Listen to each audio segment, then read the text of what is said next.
Hello everyone, welcome to my review of Twice Upon a Time. I'm here with Jay. Hi. Hello. I'm here. Yes. Yep. So today we're going to be reviewing the 2017 Christmas Multi-Doctor Regeneration episode. Yeah. Yep. The basically- second Multi-Doctor Regeneration episode after, of course, Day of the Doctor, technically. Yeah, because that's John And- Hunt's regeneration. Anyway, let's get into this. So, what did you think of the villains?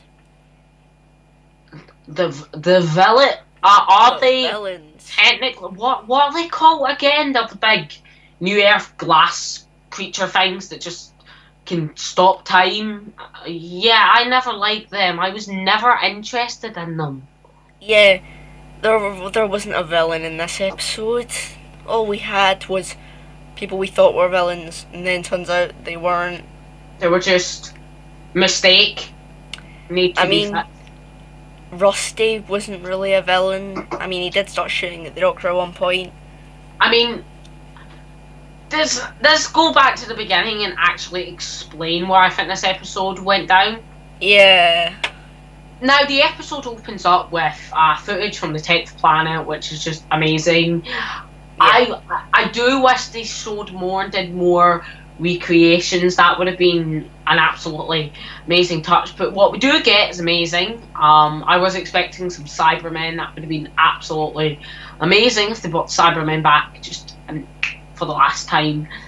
But so yeah, the Doctor, he's about to regenerate at the end of 10th planet. So and at the very end of 10th planet, the Doctor goes out into the cold to the South Pole, and he goes and he looks around for his TARDIS. This is where he meets the 12th Doctor, yeah, and this is where you should start talking. yeah. So he meets the 12th Doctor on his way to the TARDIS, running away. Well, walking away from Ben and Polly. So he ends up meeting the 12th Doctor as he's stopping the regeneration. Yeah, because he's they kind of refusing meet. to regenerate. The 12th Doctor's really kind of confused. And then we get this full segment where we see the entire thing again, but in the captain's point of view. So we go back to World War One, and he's meant to die, and he just time freezes and he's meant to go, and then he goes all the way to the South Pole where two Doctors are. And do you want to start from here, or shall I? Yeah. So then he kind of just becomes part of this.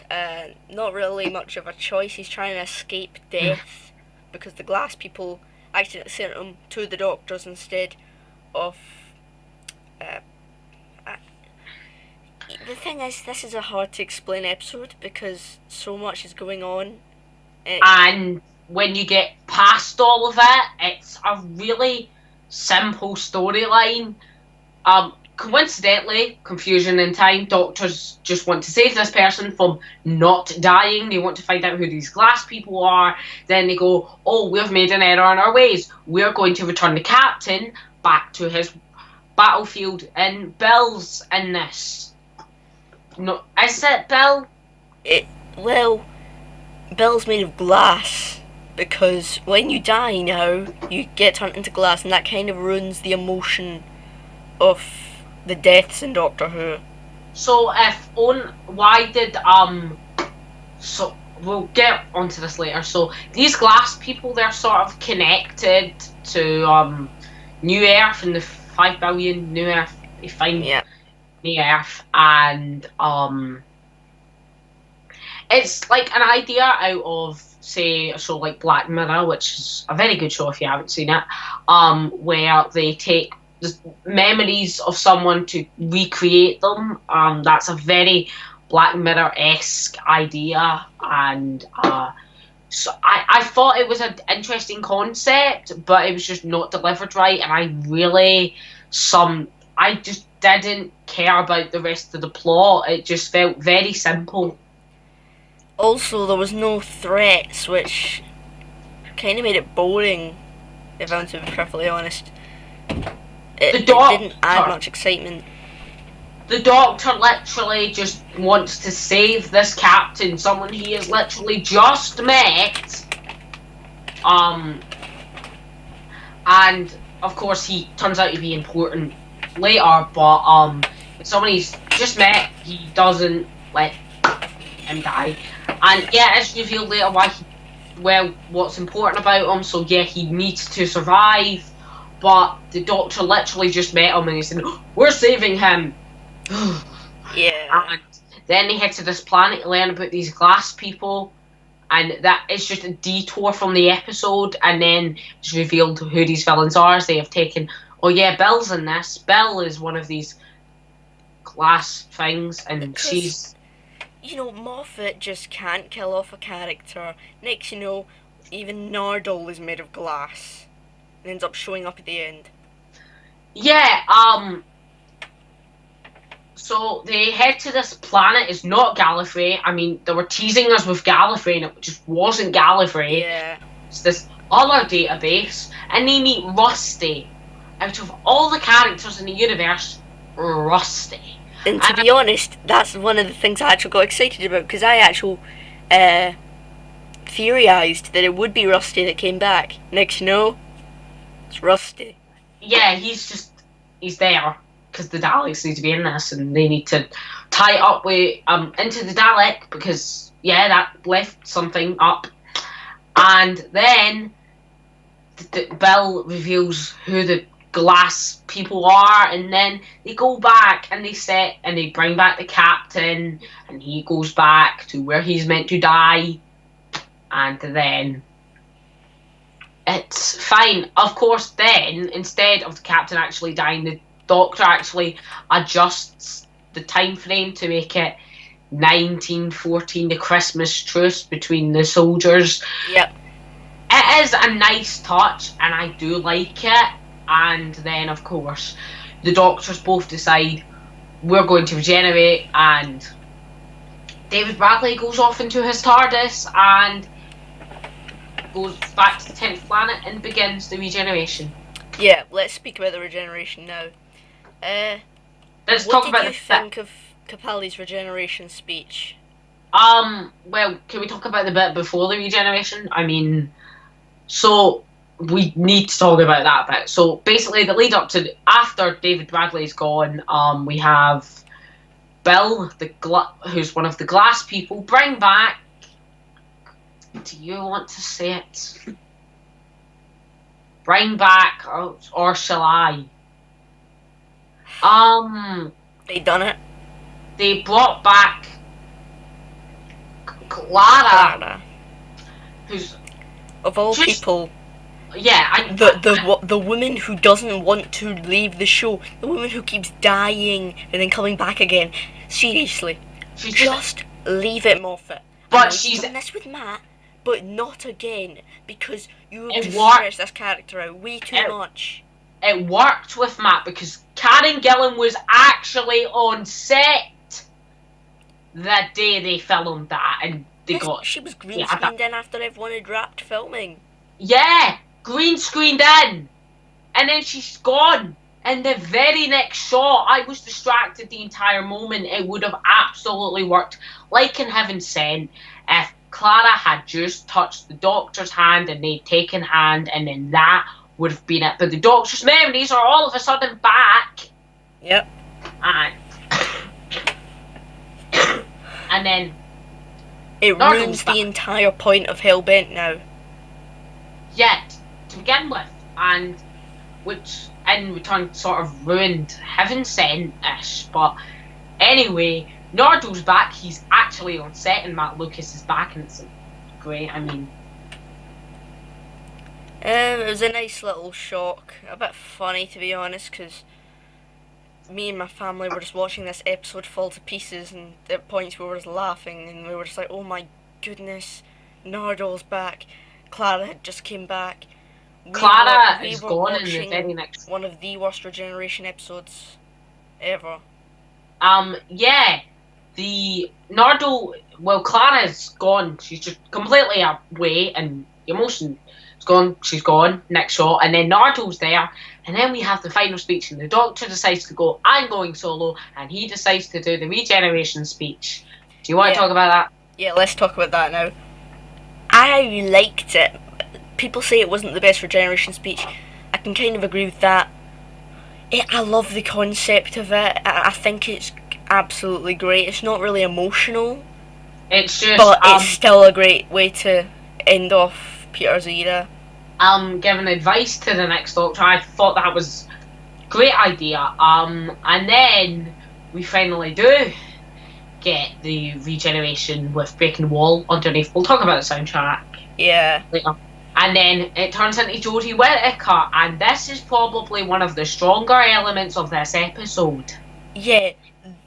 Rachel Talalay done an amazing direction of that first scene. It just cuts straight to the action, and we just have the Doctor notice now that she is Jodie Whittaker now. And yeah, it cuts straight to the action. I love that. Yeah. I mean, it could have been better if she had a bit more lines than just "oh, brilliant" and screaming around. Cause she, Yeah, the one thing I didn't like about her scene was how the action started by her pushing a button, yeah. and then everything just started. I actually found that a bit funny, That if I'm to fell be out of perfectly honest. nowhere. And yeah, the episode ends with the Doctor in the midair, like the 11th hour, but actually she's falling out of the TARDIS. Yeah, I was expecting it to be just like the 11th hour, and then next you know, she falls out the TARDIS and it materializes away. Yeah, What a way to set up Series 11. I really can't wait for Series 11.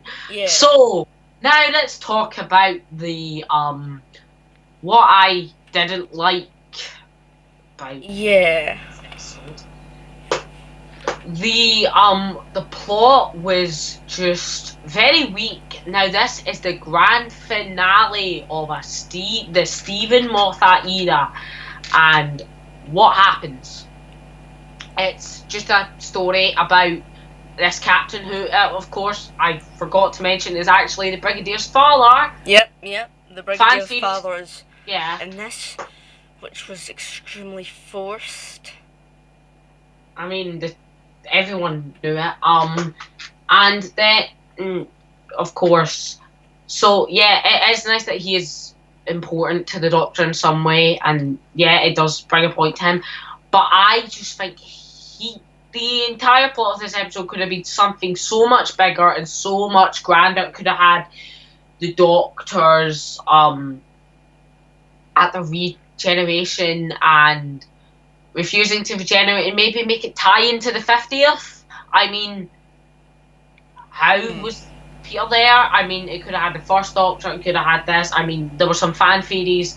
I wanted it to tie into the 50th in a way, as sort of an homage to that, and it would sort of bring Stephen Moffat's era to a close. I really didn't like. I think the Glass people couldn't have just been in there. They could have been hunted by time. It could have been. It had so much potential, but then the Dr. Falls kind of brought it down because that's where all the excitement was. Because when you're doing storytelling, what you need is a goal. This had no goal. This had no action. The Doctor This had no Falls excitement. There was nothing to stop him from doing. There was nothing to stop anything. There was nothing that was gonna cause any excitement in it. The Doctor Falls would have so worked as Peter's final story. We could have had David Bradley as the first Doctor telling him to go on and regenerate, and it could have ended there. This episode could have been done in seconds or minutes. And I can kind of see why it went down to 58 minutes. Because if it went any longer, I would have. Like, me and Ryan were actually complaining before the episode came on. 60 minutes to close off an era, that is not enough time. And then we realised 60 minutes is enough for this story. Yeah, actually, it's less. 2 minutes less. Think about Russell T Davis's ending. He had a bit grand closure of his era, like in the end of season 4, which brought back most of his companions from his era and tied up lots of stuff. And then the end of time, which was a big grand finale. It was big enough to end an entire showrunner's era, to end David Tennant's era, and that was grand. And Twice Upon a Time isn't as big and explosive as the end of time or Time of the Doctor. Bad Wolf and Pardon of the Waste is also a very, very suspenseful episode as well. And that was, I love that two-parter. Think about all the other Regeneration stories put beside this. The War Games is a big, grand and epic episode. Even Time of the Doctor is a grand episode, and that just felt like a closure to Matt Smith's era. This didn't really feel like a closure. It just, I don't know. I don't know how to put this episode into my thoughts on this episode into words now. Would it? I'm just gonna say this episode's got a 5 out of 10 for me. I mean, thinking about it, I'm going to do the same rating. I think it's there. Was it just my expectations, or was it just the actual story itself? I do not know. I think it was the actual story. Yeah. I don't know why some people say that this is a really, really, really good episode. It's not that good. It's quite disappointing, really. But we're going to finish this off now. Jay, what will you rate Twice Upon a Time out of 10? Well, out of all the Regeneration stories, I find this one is one of the weakest in terms of story-wise. I mean, David Bradley, he was one of the best things about this episode. I love him as the First Doctor. He's great. He's getting his own big finish box set, and that's great. Jodie Whittaker was strong in her opening, but it was very cinematic. It's very good. I enjoyed that. I'm very excited for series 11, and Peter Capaldi, he's great as always. But the storyline is not the best, and is probably one of the weaker Regeneration stories, and one of the weaker Christmas specials. So what will you rate it out of 10? Same as you, 5 out of 10. Yeah. So just be sure to send your opinions in the comments below, what you wish could have happened. We accept all opinions, what you were expecting, and why you think it was a bit of a disappointment. Anyway, that's all from us. Goodbye, peoples. Merry Christmas. Late Christmas. Happy December. We wish you a great Happy New Year. Thing.